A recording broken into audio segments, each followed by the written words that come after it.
Hello, my name is Muthukumaran Selvam and this video is for Level 3 Forest School Practitioner online course, Unit 2, Building a Temporary Shelter using Tarpaulin and Ropes. We'll be building a kit shelter today. Kit shelter is used to protect the materials which we bring for forest school sessions and the tools safe from weather. So the kit shelter is a very simple shelter. It can be done as an activity with children. Children will enjoy doing kit shelter.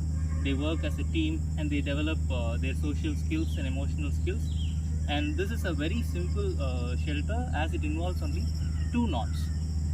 So the way we do the kit shelter before constructing a kit shelter, we have whatever shelter we are building, we have to make sure that the site which we have selected is free from any hazards. So the first thing is we have to check if there are any animal burrows or insect nests. We also have to clear the space, removing the twigs and small stones and putting it away from the space. So the first thing which we will be doing is a timber hitch. This is going to be the anchor knot for the shelter. Over it, onto it, and around 1, 2, and 3. You have to do at least 3 times. At least 3. So based on the weather conditions, you can increase the number of turns. If it is windy, you will have to make more number of turns. So this serves as an anchor knot. Yeah. Now on the other side, I will be making half hitch on the bite or a tension knot. So I'm making this knot. I'm pulling the rope to provide enough tension for the shelter. So I'm winding it around. It should be tight. Bring it over to standing side. Now I've created a mechanical aid that can create even more tension.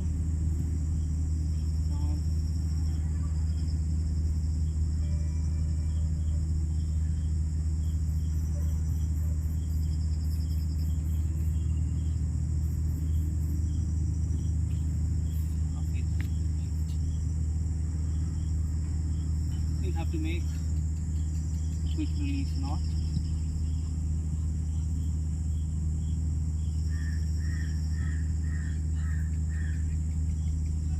So if you have any rope which is going till the ground, you will have to wind that and put it in a higher place so that it doesn't become a trip hazard. So the rope is nice, and I'm also checking if it is going horizontally parallel to the ground as much as possible. So yeah, once we have done the rope and we have checked the space, we will bring the tarpaulin and put it over it.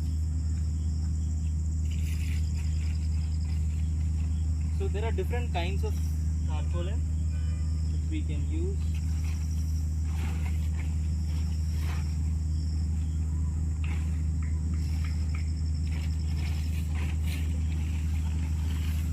So based on the requirement and the space availability, we can use our imagination and creativity.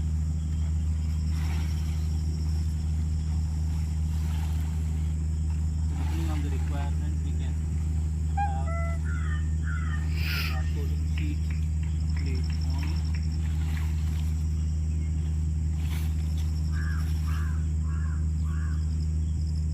So we have to concentrate with whatever material we have, making sure that the shelter does its job well.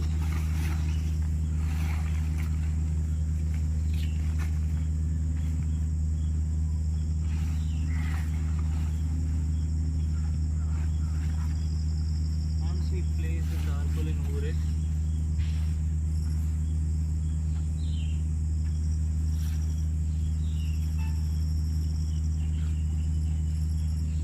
so once we have hung the tarpaulin sheet, we'll have to create an A shape or an inverted V shape, you might. So we can use different methods to make that.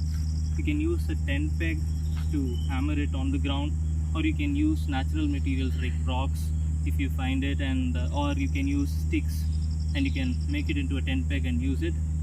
So today we're going to use bricks which I have brought from my place. We have 4 bricks.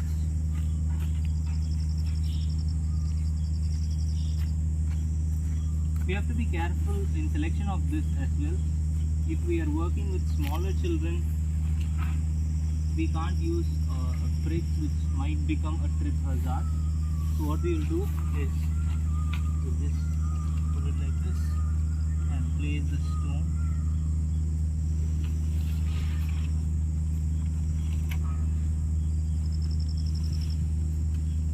The stone as an anchor. So I'll be doing the same thing on the other side.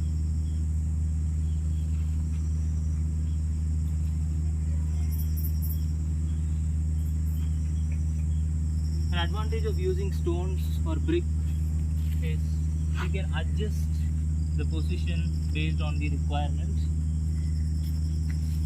If you use tent peg and hammer it on the ground, you'll have to hammer it again and again if you have to adjust the position. Doing the same on the other side.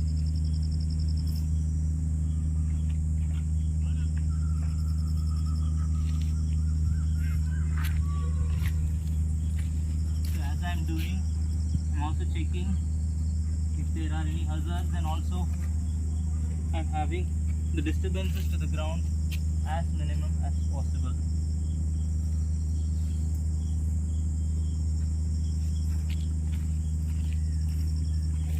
So if required, you can also have additional stones or bricks here to make sure it is held nicely. If it is windy, you might have to hammer it, use a tent peg.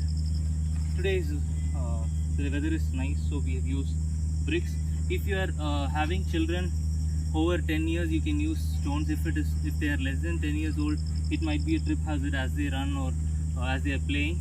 So we might have to use tent pegs.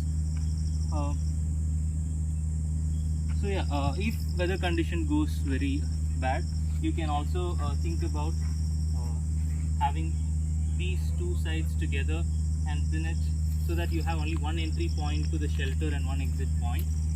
So only one entry and exit point. So it protects your tools and other materials from rain. The way you use the way you make a low shelter is having the same setup and lifting this and supporting it with sticks and then rope. And if you need a high shelter, you'll have to tie both the sides. You'll have to have this middle rope a bit higher and then tie all the sides on the other trees which are there. So this is a kid shelter. So the entry point protects the materials which we have during forest school sessions. Thank you.